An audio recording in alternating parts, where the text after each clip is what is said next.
Começa agora pela Rádio Rio de Janeiro, Momento São Joana de Ângeles, um programa que trará a você as lições da espiritualidade. Produção e apresentação, Maria de Fátima Miranda. Amigos ouvintes da Rádio Rio de Janeiro, que Jesus nos conduza, estamos de volta para o nosso encontro semanal, estudando a obra da Joana de Ângeles, o livro Plenitude, na companhia de Renato Souza. Né? E tem um anjinho ali que de vez em quando bate asas. Né? E canta muito, né, Pardal? Viu? Olha, providente. Pois é, meninos, agradecemos a Deus pela oportunidade, né? Que tenhamos uma semana de paz. E vamos iniciar o nosso estudo no capítulo 5, com o título Caminhos para a Cessação do Sofrimento. O Renato está fazendo observação que no YouTube essa identificação, a digitação saiu errada, sensação, e não é cessação com C, porque é de cessar, parar, não é? E nós vamos retornar ao nosso estudo no parágrafo 17º. Vou pedir ao Renato para fazer a leitura. Ok, vamos lá, vamos vendo aqui o que a dona Joana pode deixar que eu apoio. Vai dizendo pra gente aqui, parágrafo 17º, né? Isso, de onde paramos. Diante de agressões ou submetido a dificuldades pelo seu próximo, irritado ou cínico, perverso ou escravocrata, enfermo em qualquer hipótese, deve-se considerar como se fosse a mãe em um instante de fraqueza ou cansaço carente de carinho e amizade. Ao invés da reação também agressiva, do repúdio ou indiferença vingadora, a paciência generosa, a oportunidade para reflexão, a desculpa sincera, nenhum ressentimento nem amargura. Esse comportamento libera-o do azedume, do ódio e do rancor, responsáveis por enfermidades que se infiltram com facilidade e que são difíceis de ser erradicadas. Interessante que esses sentimentos, essas sensações, elas entram com facilidade justamente devido à nossa vulnerabilidade, né, Sim. Miranda? Ainda na situação a qual nos encontramos como espíritos ainda imperfeitos. A nossa destemperança também. Sim, não é? Aí, já na hora de lidarmos com situações semelhantes, nós também nos armamos. E aí reagimos. Uhum. Outro dia nós estávamos refletindo essa situação do agir e do reagir. A nossa reação deve ser interna, a nível de superar as dificuldades. Mas quando nós já encontramos o caminho do Evangelho, não precisamos mais reagir, porque o Evangelho é a nossa ação permanente. Não é? E nessas situações, como o nosso íntimo ainda não está bem, equilibrado, também trazemos oscilações. A cada dia nós temos que ficar muito vigilantes para que o nosso humor não fique muito descontrolado e tenhamos o esforço de maior atenção. Quando lidamos com essas criaturas e essas situações, nós precisamos refletir para que também não venhamos ser uma delas. Sim. Né?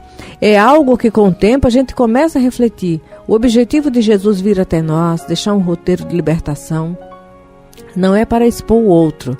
O Evangelho traça para nós um roteiro de conduta que nos leva à felicidade.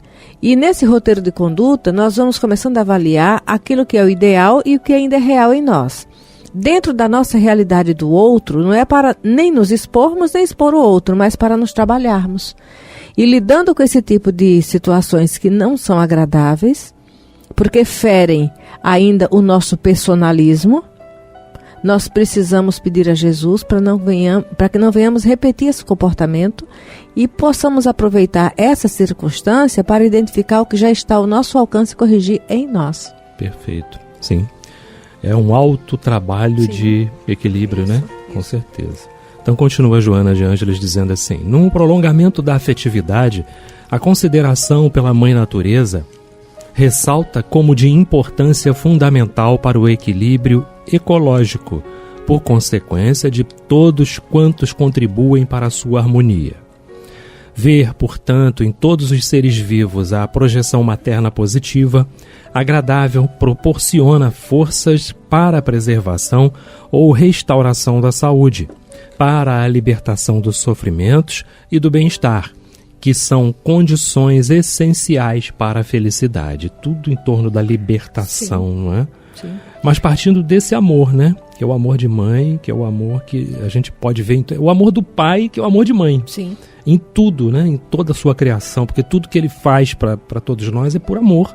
E quando fala em amor pela natureza, a gente observa mais a natureza de fora, que também tem que ser cuidada, Sim. porque ela vai refletir a nossa natureza interna. Uhum. Mas está falando dessa natureza humana, não é? Se nós não cuidarmos da nossa natureza humana, não saímos da animalidade e não entramos no nosso estado de humanidade real. O que é que se espera da natureza humana, do ser humano? É a humanidade, não é? Sim, claro. E claro. nós agimos de forma intempestiva, o que aflora não é a humanidade em nós, mas a animalidade que ainda trazemos. Perfeito. Uhum.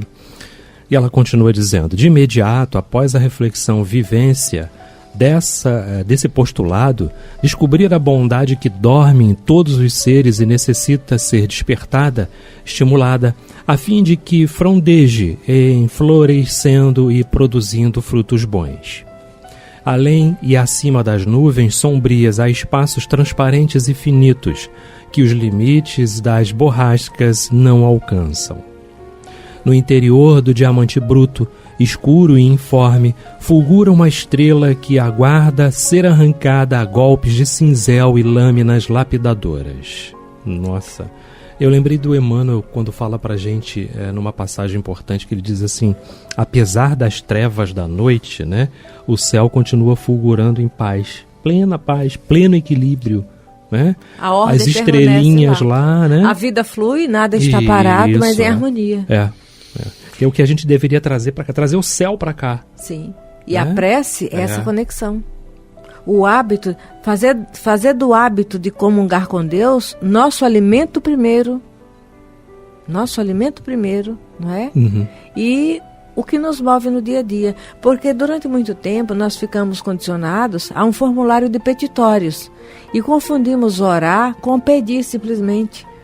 Mas orar é, em primeiro lugar, louvar, glorificar e agradecer. Perfeito, sem dúvida. Não é? A prece como...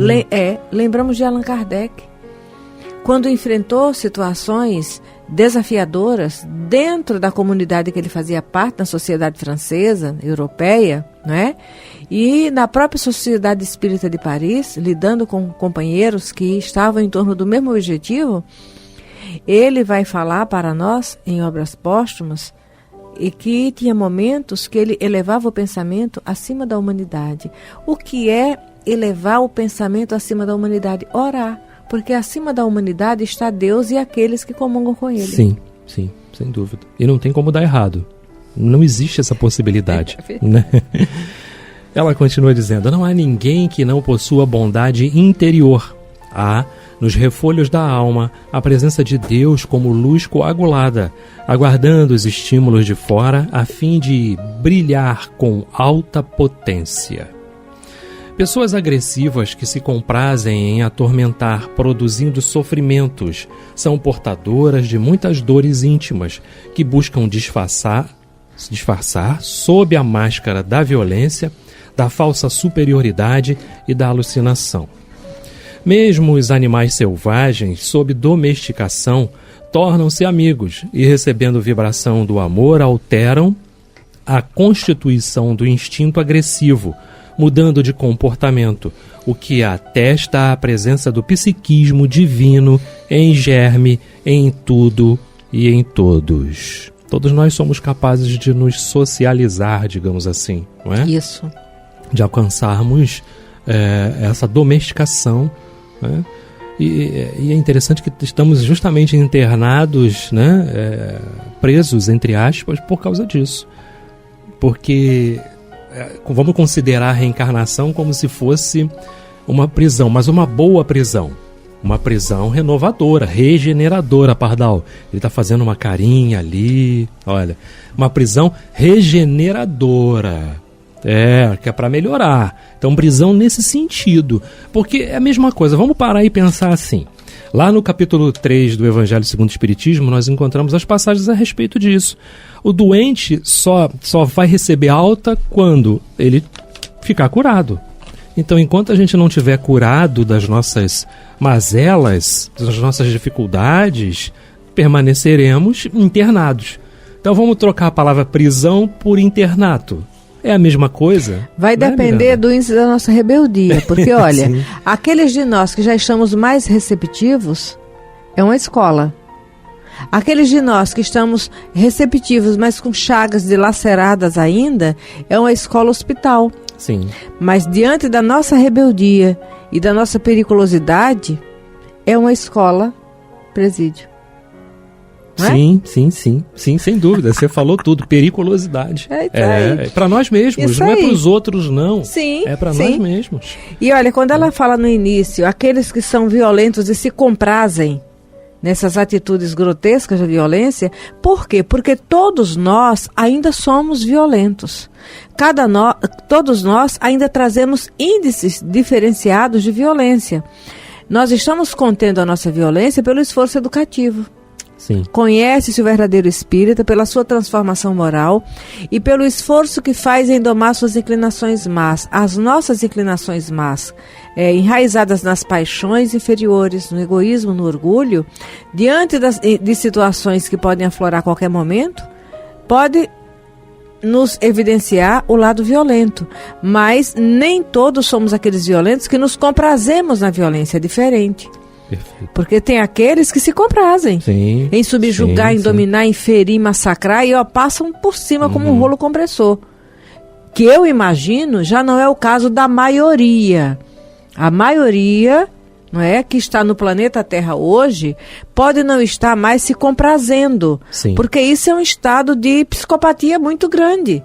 Então, o planeta Terra não está formado por psicopatas, certo. Porque se fosse assim, estaríamos mais próximos da primitividade do que de regeneração. Perfeito. Não é? Mas, em nossa sociedade, ainda ficam evidentes esses comportamentos, mas eles já destoam, porque quando atos desse nível se fazem, a população já fica, meu Deus... E nós sabemos que se não cuidarmos do nosso departamento interno, acionados nos interesses pessoais, poderemos fazer aflorar índices de violência. Porque violência não é só matar, tirar a vida biológica, fazer sangrar. Isso aí é tortura, isso aí é aquele que se compraz. Sim. Não é? Mas a violência é a transgressão de qualquer regra que traz harmonia social. Sim, com certeza, sem dúvida. É muito mais do que a gente imagina, né? Verdade. Não são as coisas que nos deixam de olhos arregalados. Mas violência é tudo que está fora de um propósito do bem. Né? E nos inquieta.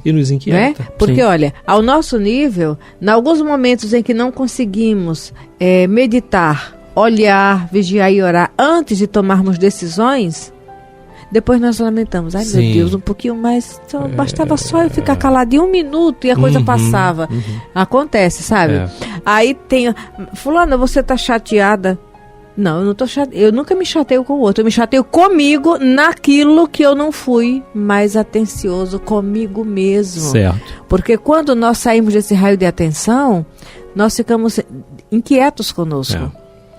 E naturalmente, em algum lugar, vamos deixar um estrago. Sim.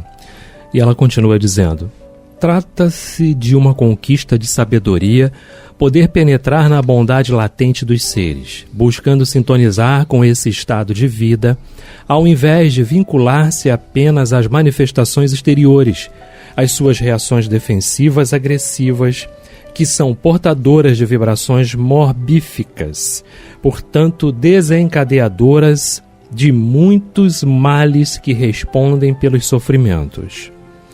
Da experiência de identificar a bondade nos seres em geral, vem a extraordinária conquista de descobrir a presença de Deus em toda parte e em todas as criaturas, estabelecendo vínculos emocionais de intercâmbio consciente, já que, inconscientemente, o indivíduo experimenta uma interdependência de que ninguém se exime. Fazer que o fenômeno automático do intercâmbio se torne lúcido é empreendimento válido que faculta o progresso dos homens, desenvolvendo aptidões mais eloquentes e expressivas. A vida é um permanente desafio, rica de oportunidades de crescimento e penetração nos seus profundos arcanos, que se revelam cada vez mais fascinantes e grandiosos. Por isso, não cessa o desenvolvimento dos valores intelecto-morais do espírito na sua faina de evoluir. Estaremos sempre buscando e aspirando sempre mais. É uma sensação de que, nossa, dá para melhorar mais, né? E é isso que move, é isso que vai movendo o espírito. Porque quando você desencarna, que paira sobre você certa consciência após o equilíbrio que você recobra, você olha e diz assim, meu Deus, eu fiz tudo isso? Fui capaz de fazer tudo isso? Por mais, né, simples, entre aspas, que tenha sido um equívoco, um deslize, né, um pequeno que tenha sido, você, mas eu fui capaz de fazer? Fui capaz de fazer. E o que te move é ver que outros estão se empenhando em fazer diferente, não é? E que você pode fazer diferente também, porque se o outro consegue aspirar e alcançar um desenvolvimento intelecto-moral melhor, você também é capaz de conseguir, né, Miranda? É isso aí.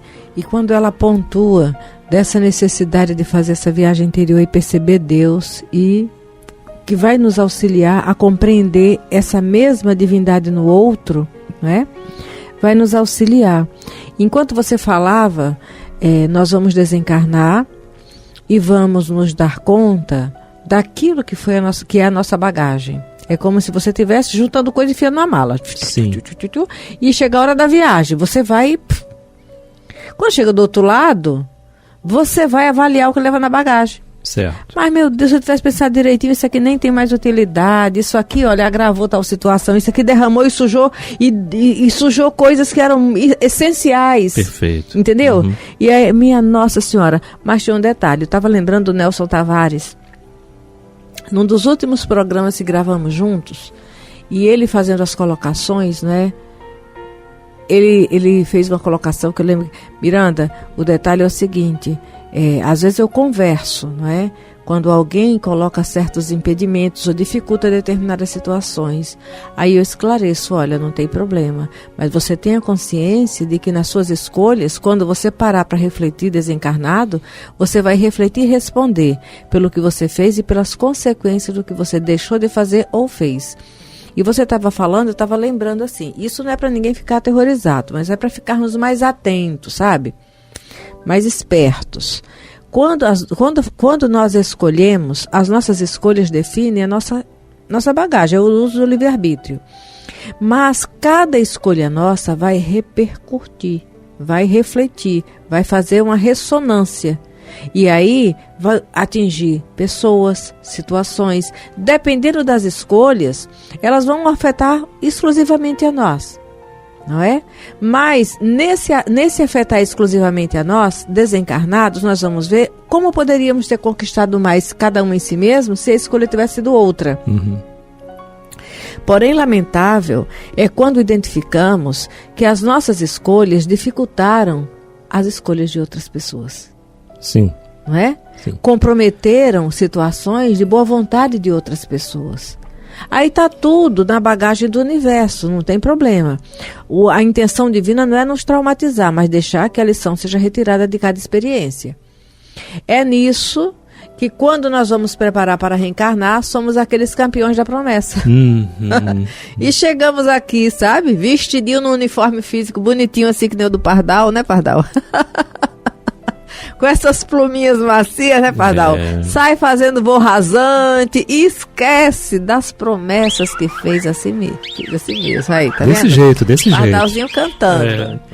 Vamos lá, Renato. Então continua a dona Joana dizendo assim, a dor e o sofrimento, em geral, são estágios mais primitivos do processo de desenvolvimento que, mediante as sensações e emoções aligentes, propelem o ser para outros planos, patamares mais elevados, nos quais os estímulos se apresentam de maneira diversa, mas nobremente convidativos. Em tudo e em todos, já zendo a presença de Deus, é necessário saber descobrir neles a bondade que expressa a sua essência, a sua origem, igualmente presente em todas as vidas. Nesse estágio, cumpre acentuar o desejo de retribuir essa bondade, essa presença divina. A harmonia universal resulta da diversidade de formas, de expressões, de apresentações em sutis processos de sintonia, de similaridade. Da mesma forma, ao ser identificado qualquer valor relevante, especialmente a bondade, em pessoas e animais, nos elevados objetivos da vida vegetal, é preciso planejar retribuir esse sentimento. Muito embora nós encontremos o amor de uma forma diferente nos animais, né? A manifestação do amor de uma forma mais material, né? Nos animais, sim, diferente do que no homem, né? Mas em tudo há a presença de Deus. Sim. Porque se não houvesse a presença de Deus, nem aquele amor material dos animais, de cuidar da sua prole até certa idade, até que eles possam depois, ela esquece, né? E tudo, como é que as coisas seriam? É reconhecer que em tudo há a mão de Deus, em tudo há a vontade de Deus. E a natureza, todos cumprem os seus deveres. Aqueles que negligenciam são justamente os humanos. Sim. Não é? Sim. Porque, olha, o vento, a água, o fogo, o ar, as plantas, os pássaros, tudo seguem o curso que é próprio. A chuva. Naquela trajetória, tudo. A chuva. Entendeu? Então você vai ver as colônias de certos insetos, você vai ver os animais. Dentro de uma manada, tá ali uma situação, se você tira um indivíduo daquela manada e você começa a observar, ele vai representar a manada onde chegar, nos hábitos que são daquela espécie, mas tudo dando cumprimento a um ciclo de vida. O único que se distancia dos deveres é o homem, quando começa a raciocinar. Não é? E nós vamos entender aquela alegoria de Adão e Eva. Sim. Não é? Que aquele momento da serpente é justamente a tentação, quando chegam as informações, o conhecimento, e você começa, quando chega um pouquinho ali o raciocínio, e você começa a fazer um uso movido por... Aí já surgem os interesses, está tudo embrionário no lugar certo. Mas quando nós entramos no estado de civilização, que já é a nossa proposta, e mesmo assim buscamos esse desvio da rota, aí o sofrimento fica exacerbado. E você falou uma coisa interessante, né? Nós é que nos distanciamos, né? O homem, sim nesse processo de evolução, quando deveria realmente parar e pensar e trazer com ele, né? Continuar levando com ele toda a coisa da criança que o próprio Cristo fala no Evangelho, né? Vinde a minhas criancinhas, porque o reino dos céus a ela pertence. Mas não a criança no sentido do ser pequeno, mas a criança no sentido da pureza, da humildade, sim. E tudo mais. Então a gente vai partindo para uma questão de inteligência e achando que a gente é autossuficiente, que tem a força, que faz e acontece. E somos os mandatários da vida. E as coisas não são assim. E aí é que a gente se atrapalha, não é verdade? Se enrola todinho. Por isso que Jesus vai nos lembrar, todas as vezes que fizeres um desses mais pequeninos, foi a mim que fizeste. Porque a proposta é, na vida de coletividade, enxergar esse Deus, que é o Criador, em cada um, em toda a sua criação, inclusive no companheiro irmão. Sim. É importante lembrar, né? Sem Deus, o que você vai fazer? Né? O que você vai fazer? E tudo que você conseguiu e conquistou, as oportunidades que você teve de conseguir, de conquistar, agradeça a Ele. Né? Agradeça a Ele, porque Ele está na sua vida, assim como está na vida de todos nós. Isso. Esse pardalzinho que voa aí, já ouviu o pardal que voa? Agora que tá cantando? Vou me referir ao pardal que canta. Esse aí. Chegamos ao final, Renato, que Jesus nos conduza, gratidão a todos, inspiração divina, que Jesus nos fortaleça, não é? E que esses benfeitores consigam tocar o nosso íntimo no propósito do bem. Muita paz a todos. Isso aí. Pardal, piu-piu. A Rádio Rio de Janeiro apresentou Momentos com Joana de Ângeles, um encontro com as lições da espiritualidade. Produção e apresentação, Maria de Fátima Miranda.